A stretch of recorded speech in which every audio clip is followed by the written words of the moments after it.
cinemas. Here's a little taste of what you can expect.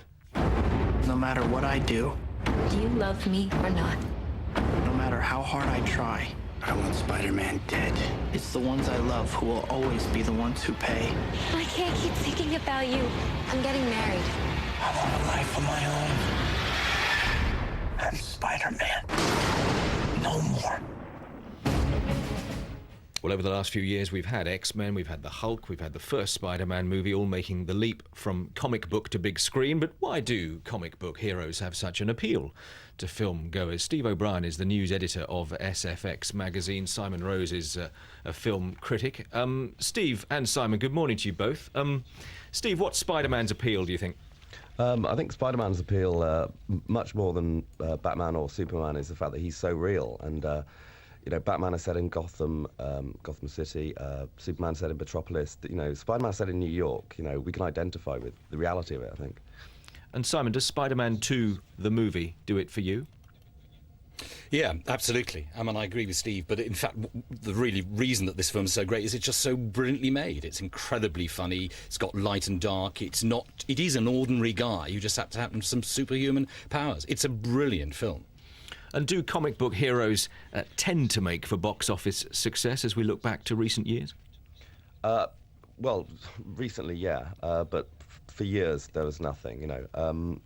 Now the whole Marvel Comics back catalogue is being sort of exhumed, and in actual fact, most of the big movies over the last few years have been comic book movies. And when you looked back to the first Spider-Man movie, Steve, what did you think of that?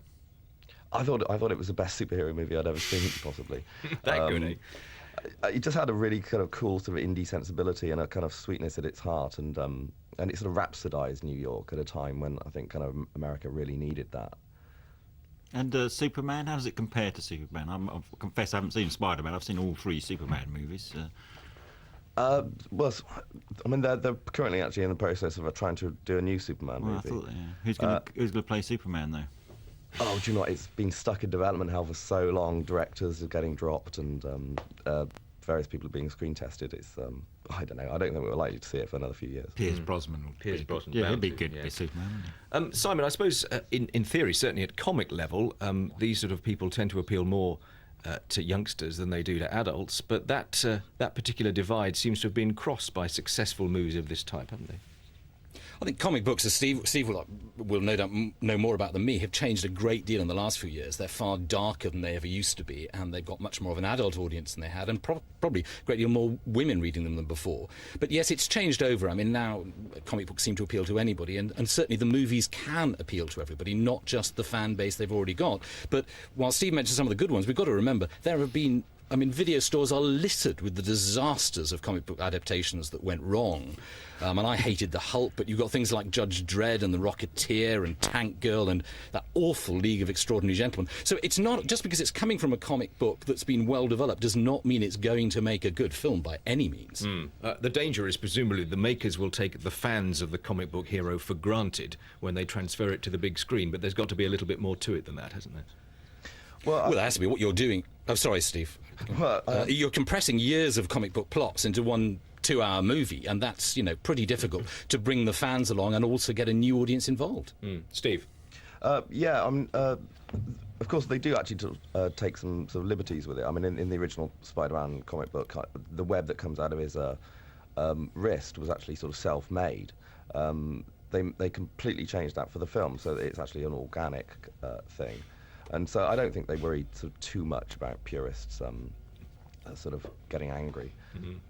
Paul, you were taking notes a moment ago. I was thinking about something completely different.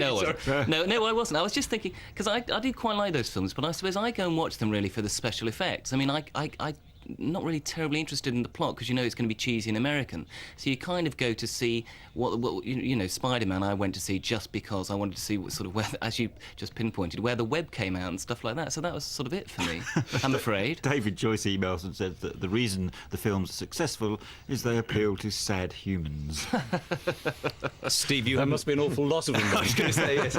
Steve, you've not Spider-Man, Spider-Man's about, I think, the 5th most successful movie of all time, and I suspect Spider-Man 2 will beat it. So, yes, I'm afraid there are a lot of very sad people around, but, Hollywood producers must be delighted in that case.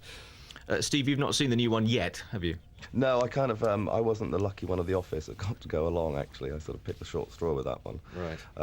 But I mean, the reviews are just amazing. I mean, this is generally one of those movies that people are saying is better than the first one, which kind of breaks all the rules of Hollywood, really.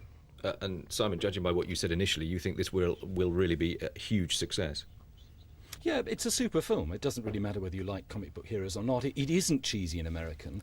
It's a very funny film. It's got lots... well, not in the way that you meant. It really isn't. It's a very good mainstream Hollywood movie, of which there are far too few this year. We've had a year of dreadful movies. This is funny. There's a lovely romance at the core of it. It's not special effects all the way. It's light and dark. But at the same time, for people who are fascinated by how the web comes out of his fingers, there's a great deal about the web making in it. So that's useful for those real nerds among us. Good. Thank you all very much. There are 4 Superman films, not 3, texts Mike. True, Simon? Yeah, but nobody wants to see the 4th. Oh, yes, really? But nobody Is that wants good, to see is the it? 4th. Well, Superman 4 Quest for Peace, or I can't remember what it was. It's one where, at one stage, you actually see a Piccadilly Line train, which seems rather odd in Metropolis. It's a dreadful film, only for people who like spotting gaffes in movies. I never saw Superman 4, I must confess. Charlie, you've missed out. Steve, sorry, final word. I heard you saying something briefly. No, I've just watched Superman 4 from my memory. Thank you both. Steve O'Brien, who's news editor of SFX magazine, Simon Rose, film critic, Spider-Man 2 released this week. It's 9 minutes to 11. Jackie Oatley's going to pop into the studio in a moment because we've got some newspapers to look at in a little bit more detail.